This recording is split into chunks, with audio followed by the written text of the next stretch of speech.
Hello नमस्कार दोस्तों। आज हम स्पीडी के आधुनिक भारत का इतिहास लेकर के आए हैं।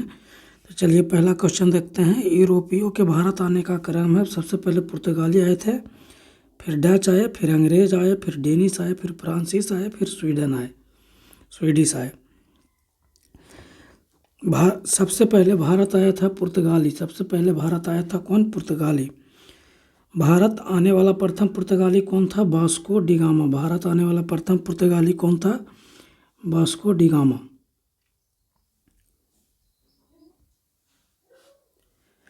यह 1498 में पश्चिमी तट कालीकट पहुंचा था। यहाँ हिंदू राजा जुमोरिन ने इनका स्वागत किया था। दोबारा वास्को डी गामा भारत कब आया था? 1502 ईस्वी में। दोबारा वास्को डी गामा भारत कब आए थे? 1502 ईस्वी में। पुर्तगालियों ने अपनी पहली व्यापारिक कोठी स्थापित की थी कोचीन में। पुर्तगालियों ने अपनी पहली व्यापारिक कोठी कहाँ स्थापित की थी? कोचीन में।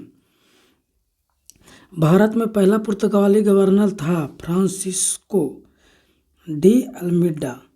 फ्रांसिस्को डी अल्मीडा भारत में पहला पुर्तगाली गवर्नर था। कब नियुक्त किया गया था? 1505 ईस्वी में। कब नियुक्त किया गया था? 1505 ईस्वी में। शांत जल की नीति ब्लू वाटर पॉलिसी लागू किया था। शांत जल की नीति यानी ब्लू वाटर पॉलिसी यही लागू किए थे। कौन? Francisco de Almeida. अगला क्वेश्चन है, पुर्तगाली शक्ति का वास्तविक संस्थापक माना जाता है। पुर्तगाली शक्ति का वास्तविक संस्थापक अल्फांसो डी अल्बुकर्क को माना जाता है। पुर्तगाली शक्ति का वास्तविक संस्थापक अल्फांसो डी अल्बुकर्क को माना जाता है। पुर्तगालियों द्वारा गोवा पर कब्जा किया गया था 1510 ईस्वी में। पुर्तगालियों द्वारा गोवा पर कब कब्जा किया गया? 1510 ईस्वी में। डच लोग भारत आए थे 1596 ईस्वी में। डच लोग भारत आए 1596 ईस्वी में। डच निवासी थे नीदरलैंड या हॉलैंड के। डच कहाँ के निवासी थे? नीदरलैंड या हॉलैंड के। पहला डच यात्री कार्लेनियस हॉटमैन था। पहला डच यात्री कार्लेनियन हॉटमैन था। ईस्ट इंडिया कंपनी की स्थापना कब हुई थी? 1600 ईस्वी में। डचों ने अपनी पहली व्यापारिक फैक्ट्री कहाँ स्थापित की थी? मुसलिपट्टनम में। डचों ने अपनी पहली व्यापारिक फैक्ट्री कहाँ स्थापित की? मुसलिपट्टनम में। अहमदनगर का विलय हुआ था। अहमदनगर का विलय हुआ था 1632 ईस्वी में। अहमदनगर का विलय हुआ था। अगला क्वेश्चन है, डचों का भारत में पतन हुआ डचों और अंग्रेजों के मध्य बेदरा युद्ध से हुआ। बेदरा युद्ध 1759 ईस्वी में हुआ था। यह बहुत बार पूछा जाता है क्वेश्चन कि बेदरा युद्ध कब हुआ था। अंग्रेजों ने 1613 में अपनी पहली अस्थायी फैक्ट्री सूरत में स्थापित की। अंग्रेजों ने 1613 ईस्वी में पहली अस्थायी फैक्ट्री सूरत में स्थापित की जहांगीर के अनुयायी से। किसके अनुयायी से? जहांगीर के अनुयायी से। अंग्रेज या यूरोपियन शासनकाल में अफीम तथा सोरा उत्पादन के लिए प्रसिद्ध था बिहार। जो अपना बिहार है, या अंग्रेजी और यूरोपीय शासनकाल में अफीम या सोरा उत्पादन में महत्वपूर्ण था। भारत आने वाला पहला जहाज था रेड ड्रैगन। भारत आने वाला पहला जहाज था रेड ड्रैगन। अंग्रेज लेकर के आए थे। भारत में फ्रांसीसियों की प्रथम फैक्ट्री स्थापित की गई थी 1668 सूरत में फ्रैंको कैरो द्वारा। किसके द्वारा? फ्रैंको कैरो द्वारा। प्रथम फ्रांसीसी गवर्नर कौन था? डुप्ले। प्रथम फ्रांसीसी गवर्नर कौन था? प्रथम फ्रांसीसी गवर्नर कौन था? डुप्ले। पांडिचेरी की स्थापना की 1664 ईस्वी में फ्रांसिस मार्टिन ने। पांडिचेरी की स्थापना किसने की थी? फ्रांसिस मार्टिन ने। अंग्रेजों द्वारा पांडिचेरी पर अधिकार किया गया 1761 ईस्वी में। अंग्रेजों द्वारा पांडिचेरी पर अधिकार किया गया 1761 ईस्वी में। कलकत्ता नगर की स्थापना किया था जॉब चार्नोक ने। कलकत्ता नगर की स्थापना किसने किया? जॉब चार्नोक ने। कब किया था? 1690 ईस्वी में कलकत्ता नगर की स्थापना। 3 कर्नाटक युद्ध हुआ था अंग्रेजों और फ्रांसीसियों के बीच। अंग्रेजों और फ्रांसीसियों के बीच जो युद्ध हुआ उसे कर्नाटक युद्ध के नाम से जाना जाता है। अंग्रेजों और फ्रांसीसियों के बीच जो युद्ध हुआ उसे कर्नाटक युद्ध के नाम से जाना जाता है। प्रथम कर्नाटक युद्ध समाप्त हुआ ये ला सापल की संधि द्वारा। ये ला सापेल की संधि के द्वारा प्रथम कर्नाटक युद्ध समाप्त हुआ। प्रथम कर्नाटक युद्ध समाप्त हुआ ये ला सापेल की संधि से। द्वितीय कर्नाटक युद्ध समाप्त हुआ पांडिचेरी की संधि से। द्वितीय कर्नाटक युद्ध समाप्त हुआ पांडिचेरी की संधि से। तृतीय कर्नाटक युद्ध समाप्त हुआ पेरिस की संधि से। तृतीय कर्नाटक युद्ध समाप्त हुआ पेरिस की संधि से। हम्बुराबी शासक था बेबीलोन का। हम्बुराबी कहाँ का शासक था? बेबीलोन का। हम्बुराबी कहाँ का शासक था? बेबीलोन का। बांडीवांस का युद्ध फ्रांसीसियों और अंग्रेजों के बीच हुआ था 1760 ईस्वी में। 1760 ईस्वी में फ्रांसीसी और अंग्रेजों के बीच हुआ था बांडीवास की युद्ध। बांडीवास की युद्ध में आयकर कुट के नेतृत्व में अंग्रेजी सेना ने हराया था। फ्रांसीसियों को अंग्रेजी सेना ने हरा दिया था बांडीवास के युद्ध में। अंग्रेजों ने फ्रांसीसियों से पांडिचेरी छीना 1761 ईस्वी में। अंग्रेजों ने फ्रांसीसियों से पांडिचेरी छीना 1761 ईस्वी में। सिखवाद का प्रवर्तक 1500 ईस्वी से 1600 ईस्वी के बीच माना जाता है। सिख धर्म के संस्थापक थे गुरु नानक। सिख धर्म के संस्थापक कौन थे? गुरु नानक देव जी। अगला क्वेश्चन है, गुरु नानक देव जी का जन्म हुआ था 1469 ईस्वी में तलवंडी में। वर्तमान में ननकाना साहिब पाकिस्तान में है। गुरु नानक जी का जन्म हुआ था तलवंडी में, वह वर्तमान में पाकिस्तान में पड़ता है, जिसका नाम ननकाना साहिब हो गया है। नानक जी के पिता का नाम मेहता मुल्क चंद था। नानक जी के पिता का नाम मेहता मुल्क चंद था। नानक जी के पिता का नाम मेहता मुल्क चंद था। गुरु नानक जी के माता का नाम था तृप्ता देवी। गुरु नानक जी के माता का नाम था तृप्ता देवी। संगत धर्मशाला और पंगत लंगर को स्थापित किया था गुरु नानक देव जी ने। गुरु नानक देव जी ने इसको स्थापित किया था, यानी शुरू किया था। गुरु नानक देव जी की मृत्यु हुई। गुरु नानक देव जी की मृत्यु 1539 ईस्वी में करतारपुर, अभी पाकिस्तान में पड़ता है, वहाँ हो गया था। गुरु नानक जी की मृत्यु 1539 ईस्वी में करतारपुर पाकिस्तान में हो गया था। गुरु नानक जी का उत्तराधिकारी गुरु अंगद हुए। गुरु नानक जी का उत्तराधिकारी गुरु अंगद हुए। गुरु अंगद ने गुरुमुखी लिपि का जनक माना जाता है। गुरु अंगद को गुरुमुखी लिपि का जनक माना जाता है। अकबर ने 500 बीघा जमीन दी थी सिखों के चौथे गुरु रामदास को। सिखों के चौथे गुरु रामदास को अकबर ने 500 बीघा जमीन दिया था। आदि ग्रंथ की रचना हुई गुरु अर्जुन देव जी ने किया था। आदि ग्रंथ की रचना किसने किया था? गुरु अर्जुन देव जी ने। खुद को सच्चा बादशाह कहा था गुरु अर्जुन देव जी ने। खुद को सच्चा बादशाह कहा था गुरु अर्जुन देव जी ने। खुद को सच्चा बादशाह कहा था। हरिमंदिर साहिब स्वर्ण मंदिर अमृतसर, जिसे अभी स्वर्ण मंदिर अमृतसर कहा जाता है, वो पहले हरिमंदिर साहिब के नाम से जाना जाता था। इसको कौन बनवाया था? गुरु अर्जुन देव ने। स्वर्ण मंदिर की नींव रखी थी साईं मियाँ मीर ने। स्वर्ण मंदिर की नींव किसने रखी थी? साईं मियाँ मीर ने। साईं मियाँ मीर। अगला क्वेश्चन है, गुरु अर्जुन देव की मृत्यु दंड दिया था जहांगीर ने। गुरु अर्जुन देव को मृत्यु दंड किसने दिया था? जहांगीर ने।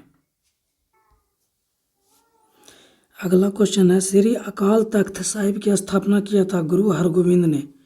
गुरु हरगोविंद साहिब जी ने अकाल तख्त की स्थापना किया था। हिंदी की चादर कहलाए गुरु तेग बहादुर।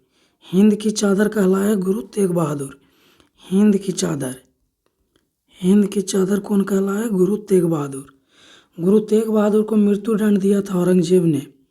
गुरु तेग बहादुर को मृत्यु दंड दिया था किसने? औरंगजेब ने। खालसा पंथ की स्थापना गुरु गोविंद सिंह जी ने किया था। खालसा पंथ की स्थापना और गुरु प्रथा को समाप्त किया। खालसा पंथ की स्थापना किया और गुरु प्रथा को समाप्त किया किसने? श्री गुरु गोविंद सिंह जी ने। सिखों के अंतिम गुरु कौन हुए? श्री गुरु गोविंद सिंह जी। सिखों के अंतिम गुरु कौन हुए? श्री गुरु गोविंद सिंह जी। सिखों के 10वें गुरु कौन हुए? गुरु गोविंद सिंह जी, जिसका जन्म 1666 ईस्वी में हुआ। सिखों के अंतिम गुरु गुरु गोविंद सिंह जी हुए। सिखों के अंतिम गुरु गुरु गोविंद सिंह जी हुए। सिखों के अंतिम गुरु। श्री गुरु गोविंद सिंह जी का निधन हुआ था 1708 ईस्वी में। कहाँ हुआ था? नांदेड़, महाराष्ट्र में। इनका जन्म कहाँ हुआ था? पटना में। सिखों के 10वें गुरु गुरु गोविंद सिंह जी का जन्म 1666 ईस्वी में पटना में हुआ था। अगला क्वेश्चन है, गुरु गोविंद सिंह जी ने अगला गुरु बताया था गुरु अर्जुन देव को। गुरु गोविंद सिंह जी ने अगला गुरु बताया गुरु अर्जुन देव, स्थापित गुरु ग्रंथ साहिब को किया था। रंजीत सिंह का जन्म हुआ था 2 नवंबर 1780 ईस्वी को। सुकरचकिया मिसल के मान सिंह के घर हुआ था। रंजीत सिंह का जन्म 2 नवंबर 1780 ईस्वी को सुकरचकिया मिसल के राम सिंह के घर हुआ था। रंजीत सिंह का उत्तराधिकारी उनका पुत्र खड़क सिंह हुआ। रंजीत सिंह का उत्तराधिकारी उनका पुत्र खड़क सिंह हुआ। सिख राज का अंतिम राजा दिलीप सिंह। सिख राज का अंतिम राजा कौन था? दिलीप सिंह। सिख राज का अंतिम राजा कौन था? दिलीप सिंह। सिख राज का अंतिम राजा दिलीप सिंह। अमृतसर संधि हुई थी। अमृतसर संधि हुई थी महाराजा रंजीत सिंह एवं अंग्रेजों के बीच 25 अप्रैल 1809 ईस्वी को। अमृतसर की संधि हुई थी महाराजा रंजीत सिंह और अंग्रेजों के बीच 25 अप्रैल 1809 ईस्वी को। सिराजुद्दौला था बंगाल का नवाब। बंगाल का नवाब था। बंगाल का नवाब था।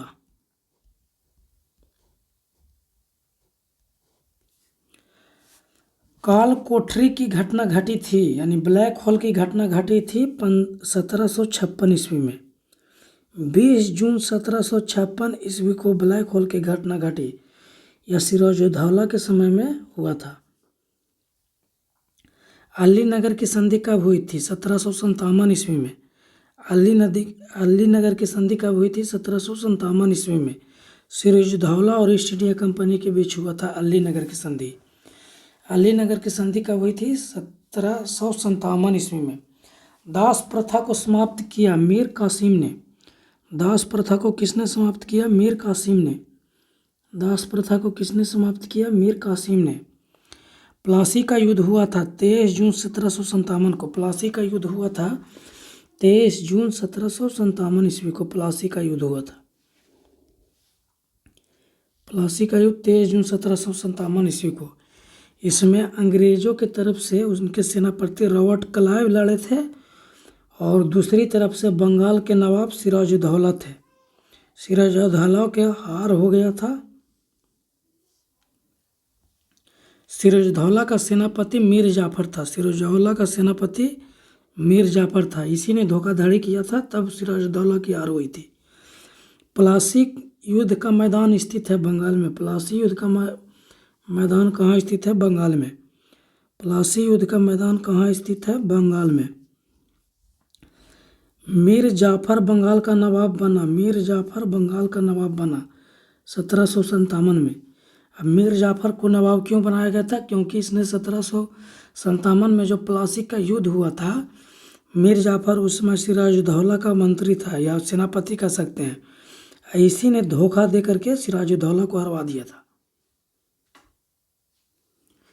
अगला क्वेश्चन है, बंगाल की राजधानी को मुर्शिदाबाद से मुंगेर स्थानांतरित किया मीर कासिम ने। बंगाल की राजधानी को मुर्शिदाबाद से मुंगेर स्थानांतरित किया मीर कासिम ने। अगला इंपॉर्टेंट क्वेश्चन है, बक्सर का युद्ध कब हुआ था? बक्सर का युद्ध हुआ था 1764 में। बक्सर का युद्ध कब हुआ था? 1764 में। अंग्रेजों और मीर कासिम, सिराजुद्दौला व शाह आलम द्वितीय, मुगल शासक शाह आलम द्वितीय, मीर कासिम, सिराजुद्दौला के बीच हुआ था। इसमें भी अंग्रेज विजय हो गया। बक्सर का युद्ध जो 1764 हुआ उसमें भी अंग्रेज विजय हो गया था। बक्सर के युद्ध के समय बंगाल का नवाब मीर जाफर था। बक्सर के युद्ध के समय बंगाल का नवाब मीर जाफर था। बक्सर का युद्ध 1764 में हुआ। बक्सर का युद्ध अंग्रेजों के सेनापति मेजर हेक्टर मुनरो ने लड़ा था। बक्सर का युद्ध में अंग्रेजों की तरफ से मेजर हेक्टर मुनरो ने लड़ा था। अगला इंपॉर्टेंट क्वेश्चन है, इसको याद रखिएगा। इलाहाबाद की संधि कब हुई थी? इलाहाबाद की संधि कब हुई थी? इलाहाबाद की संधि 12 अगस्त 1765 को हुआ। इलाहाबाद की संधि 12 अगस्त 1765 को हुआ था। शाह आलम द्वितीय और लॉर्ड क्लाइव के बीच हुआ था। इलाहाबाद की संधि शाह आलम द्वितीय और रॉबर्ट क्लाइव के बीच हुआ था। इसी के तहत शाह आलम द्वितीय ने ईस्ट इंडिया कंपनी को बंगाल, बिहार तथा उड़ीसा की दीवानी प्रदान की। इलाहाबाद की द्वितीय संधि कब हुआ? इलाहाबाद की द्वितीय संधि हुआ रॉबर्ट क्लाइव और सिराजुद्दौला के बीच। रॉबर्ट क्लाइव और सिराजुद्दौला के बीच इलाहाबाद की द्वितीय संधि हुआ था। भारत में अंग्रेजी राज का संस्थापक कौन है? क्लाइव। भारत में अंग्रेजी राज का संस्थापक कौन है? क्लाइव। बंगाल में द्वैत शासन की शुरुआत 1765 में लॉर्ड क्लाइव के द्वारा किया गया। बंगाल में द्वैत शासन की शुरुआत 1765 में रॉबर्ट क्लाइव ने किया था। बंगाल में द्वैत शासन को समाप्त किसने किया? 1772 ईस्वी में वारेन हेस्टिंग्स ने। बंगाल में द्वैत शासन को समाप्त किसने किया? वारेन हेस्टिंग्स ने। बंगाल का पहला गवर्नर जनरल कौन बना? Warren Hastings. बंगाल का पहला गवर्नर जनरल कौन बना? Warren Hastings. पिंडारियों का दमन किया था लॉर्ड हेस्टिंग्स ने। पिंडारियों का दमन किसने किया था? लॉर्ड हेस्टिंग्स ने। पिंडारियों का दमन किसने किया था? लॉर्ड हेस्टिंग्स ने। प्रथम मदरसा की स्थापना वारेन हेस्टिंग्स ने की थी। प्रथम मदरसा की स्थापना भी वारेन हेस्टिंग्स ने 1781 ईस्वी में किया था। कहाँ? कलकत्ता में। प्रथम मदरसा की स्थापना वारेन हेस्टिंग्स ने की थी। कहाँ किया था? कलकत्ता में 1761 ईस्वी में। भारतीय सिविल सेवा का जनक कॉर्नवालिस को माना जाता है। भारतीय सिविल सेवा का जनक कॉर्नवालिस को माना जाता है। भारतीय सिविल सेवा का जनक लॉर्ड कॉर्नवालिस को माना जाता है। लॉर्ड कॉर्नवालिस की कब्र गाजीपुर में है। लॉर्ड कॉर्नवालिस की कब्र कहाँ है? गाजीपुर में। लॉर्ड कॉर्नवालिस की कब्र कहाँ है? गाजीपुर में। लॉर्ड कॉर्नवालिस की कब्र कहाँ है? गाजीपुर में। भारत में अस्थायी स्वशासन भारत में स्थानीय स्वायत्त शासन का जनक किसे माना जाता है? लॉर्ड रिपन को। भारत में स्थानीय स्वायत्त शासन का जनक लॉर्ड रिपन को माना जाता है। फूट डालो और राज करो की नीति लॉर्ड कर्जन ने अपनाया था। फूट डालो और राज करो की नीति किसने अपनाया था? लॉर्ड कर्जन ने। फूट डालो और राज करो की नीति किसने अपनाया था? लॉर्ड कर्जन ने। मानव नर बलि प्रथा पर रोक लगाया। मानव नर बलि प्रथा पर रोक लगाया था लॉर्ड हार्डिंग ने। मानव नर बलि प्रथा पर रोक लगाया हार्डिंग ने। भारत का पहला governor general William Bentinck. Bharat का पहला governor general William Bentinck. Bharat का प्रथम गवर्नर जनरल विलियम बेंटिक। सती प्रथा का अंत लॉर्ड विलियम बेंटिक ने 1829 ईस्वी में राजा राम मोहन राय के सहयोग से किया था। सती प्रथा का अंत किसने किया? लॉर्ड विलियम बेंटिक ने। किसके सहयोग से? राजा राम मोहन के सहयोग से। राजा राम मोहन राय के सहयोग से। कब किया था? 1829 ईस्वी में। बंगाल में भयंकर अकाल पड़ा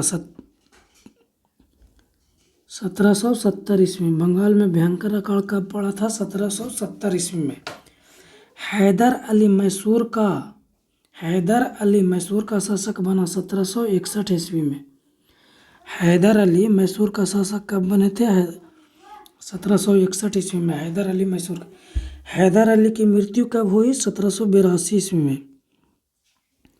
हैदर अली की मृत्यु कब हुई? 1782 ईस्वी में। हैदर अली का पुत्र यानी उत्तराधिकारी टीपू सुल्तान हुआ। हैदर अली का पुत्र टीपू सुल्तान उसका उत्तराधिकारी हुआ। टीपू सुल्तान शासक था। मैसूर का शासक था टीपू सुल्तान। कहाँ का शासक था? मैसूर का शासक था टीपू सुल्तान। टीपू सुल्तान की राजधानी थी श्रीरंगपट्टनम। टीपू सुल्तान की राजधानी थी श्रीरंगपट्टनम। टीपू सुल्तान की मृत्यु हुई 4 मई 1799 को। टीपू सुल्तान की मृत्यु कब हुई? 4 मई 1799 ईस्वी को। प्रथम एवं द्वितीय आंग्ल मैसूर युद्ध के समय मैसूर का शासक कौन था? हैदर अली। प्रथम एवं द्वितीय मैसूर युद्ध के समय, आंग्ल मैसूर युद्ध के समय मैसूर का शासक कौन था? हैदर अली। तृतीय एवं चतुर्थ मैसूर युद्ध के समय, तीसरा एवं चौथा आंग्ल मैसूर युद्ध के समय मैसूर का शासक कौन था? टीपू सुल्तान। अगला क्वेश्चन है, श्रीरंगपट्टनम में स्वतंत्रता का वृक्ष लगवाया टीपू सुल्तान ने।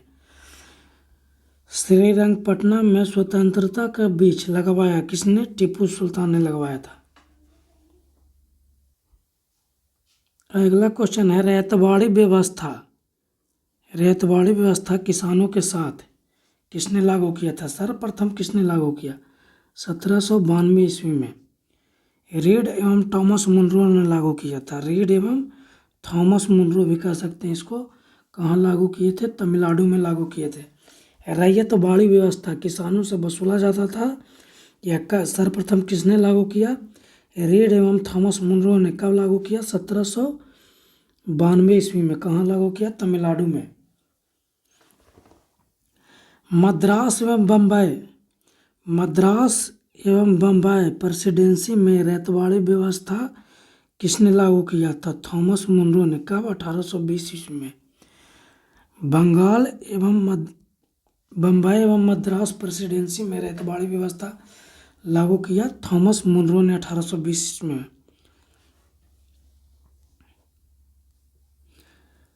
अस्थाई इसमतरारी, अस्थाई बंदोबस्त जिसको कहते हैं, की शुरुआत कब हुआ था? 1793 ईस्वी में अस्थाई बंदोबस्त की शुरुआत हुआ। किसने किया था? लॉर्ड कॉर्नवालिस ने अस्थाई बंदोबस्त की शुरुआत की थी। इस किसके साथ? जमींदारों के साथ किया था। मुख्य रूप से बिहार, बंगाल और उड़ीसा में अस्थाई बंदोबस्त को लागू किया गया था, यानी शुरुआत किया गया था।